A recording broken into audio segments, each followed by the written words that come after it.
Beans, they say it's good for your heart, but is that true? Well, everybody knows they make you. Well, in this video, we're going to talk all about beans, about whether they're good for you, if you should eat them, and I have a secret. They might be the magical fruit, but I do have a way to make sure that they don't make you toot, so stay tuned.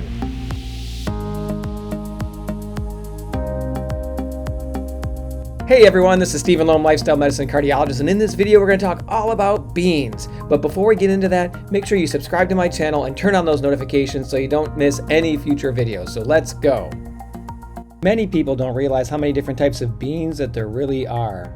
And let's not forget about the beans' best friends, lentils. We're certainly not talking about jelly beans here. Now, of course, we're not talking about pork and beans or beans seasoned with bacon or with brown sugar. We're just talking about one ingredient, and that is just the beans. And so let's talk about the beans and their nutrition first. So beans do have a lot of protein in them, which we'll get into.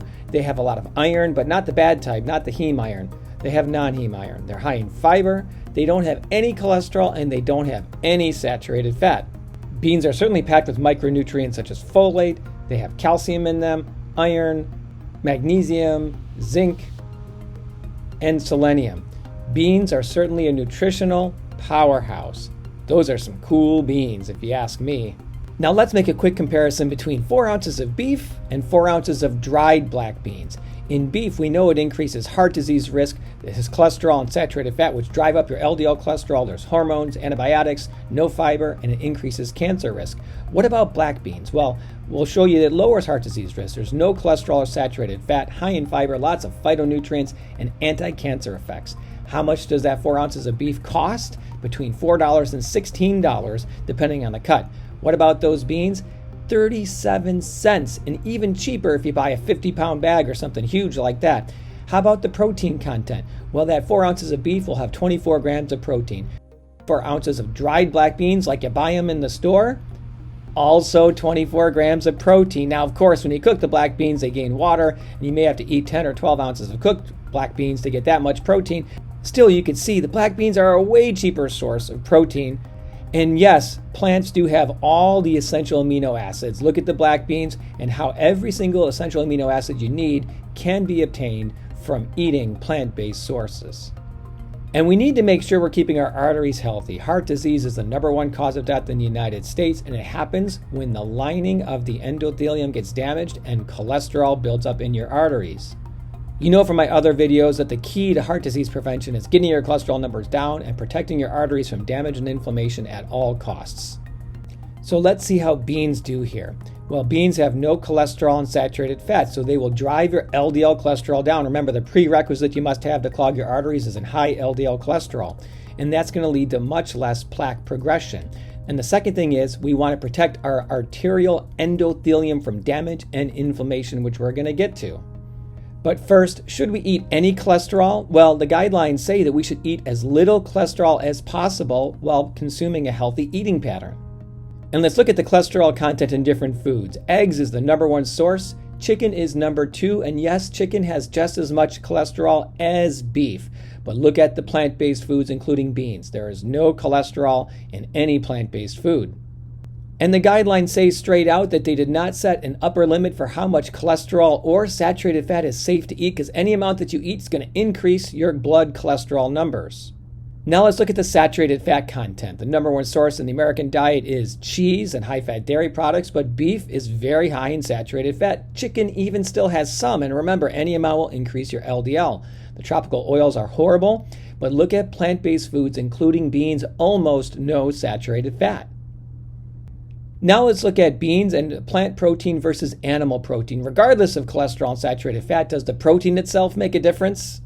Yes, it does. We know animal-based proteins have bad things like TMAO, heterocyclic amines, heme iron, new 5G, advanced glycylation end products, and endotoxins, all of which can cause inflammation, damage your arteries, and are not good. Whereas plant-based sources of protein come with fiber, vitamins, and minerals, and so many different phytonutrients that are antioxidant and anti-inflammatory and good for your artery health.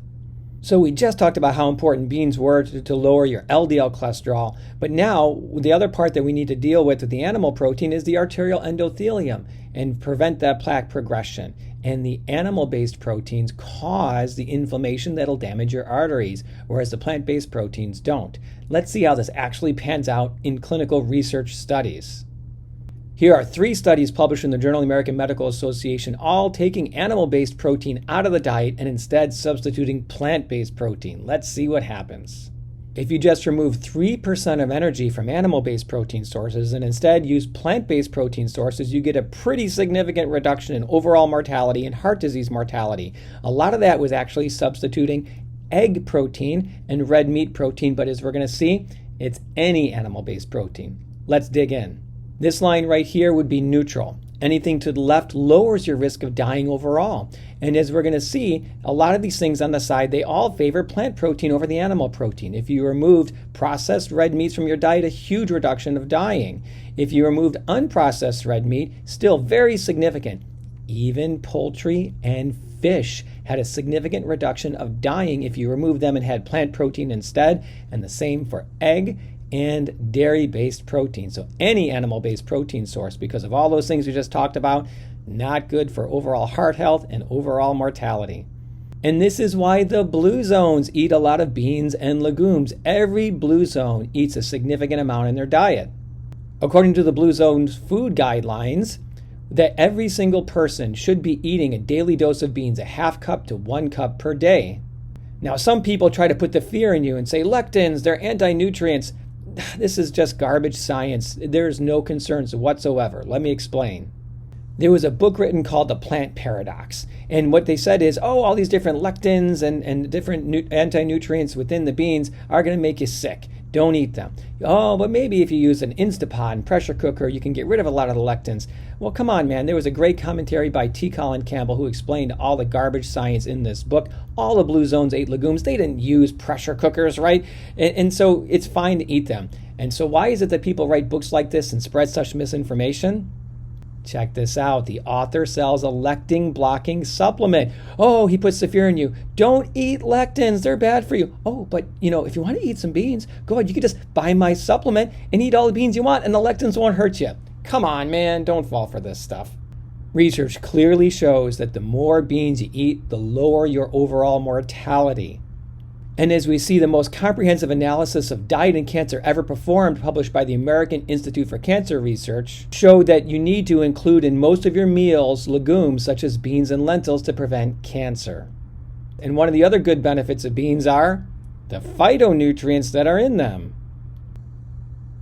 Phytonutrients are nutrients that are only found in plants, and they have anti-inflammatory, antioxidant, and anti-cancer effects. So you definitely want to get phytonutrients from your beans. Beans are indeed the magical fruit. They can do more than just make you toot. They can actually make you lose weight. A lot of people don't realize the magical power of beans for weight loss, so let's get into it. They have something called resistant starch. Resistant starch in black beans, navy beans, lentils, and pretty much every single type of beans is really, really cool. Great news for diabetics. This helps to make the carbohydrate within the beans a very low glycemic index carbohydrate, very safe to eat. There is such a slow release of dietary carbohydrate from beans that it ends up having this thing called the second meal effect. Let me explain. They've done studies where they've actually taken people, fed them glucose or fed them lentils. And this is the blood sugar response, much higher in the glucose group than the lentils. But then they wait the next day and they feed them both the same meal. The people who ate the glucose the night before had a much higher sugar versus the lentil group had a much lower increase in their glucose even the next meal after eating the lentils. That's from these resistant starches. One of the things that happens is these bacteria eat up your fiber and the resistant starches, and they create something called propionate. And what does that do? It delays gastric emptying, which makes you feel full much longer. Do you know what else can do that to you? These magical weight loss drugs that everybody's talking about, Wegovy, Ozempic, Mounjaro, they work by increasing GLP-1 and delaying gastric emptying. Remember in my sweet potato video how I said how sweet potatoes were nature's Wegovy because of how they can make you feel full? Well, guess what? So are beans. With their resistant starches and delaying gastric emptying, they are really great for weight loss. Another way beans are good for weight loss is what's called calorie density. How many calories are in something per pound? Tofu is 344, split peas around 500, and same with kidney beans. Chickpeas are a little higher, lentils are nice and low, and so are black beans. Yes, soybeans and tempeh are higher in plant-based fats, so they're higher in calories, but beans in general end up around 600 calories per pound. But when you look at animal protein calories per pound, the only ones that come in low is boneless, skinless chicken breast.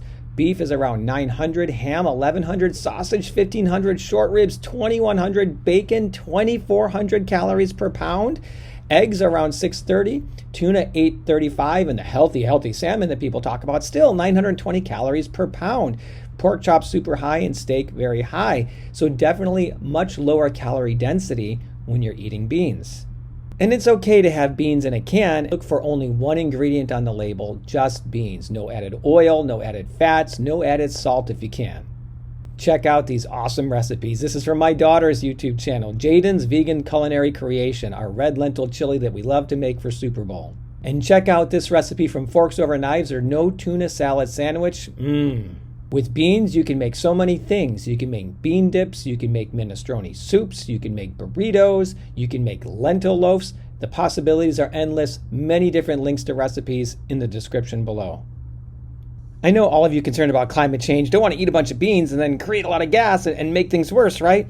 Well, let's clear the air on beans, because if you eat beans every single day, your microbiome changes and the gas goes away. I've seen it so many times in my patients, and there's good science to support it. So how do you not have gas from eating beans? Eat them every day. You may have to start slow and increase up the amount that you eat, but if you do it every day, gas is going to go away. The magical fruit that won't make you toot if you eat it all the time. Well, I hope you liked this video all about beans. Make sure you like this video, subscribe to my channel, and give me a comment below. Tell me your favorite type of bean and your favorite bean recipe. And remember, eat beans every single day to make sure you don't toot and contribute to climate change.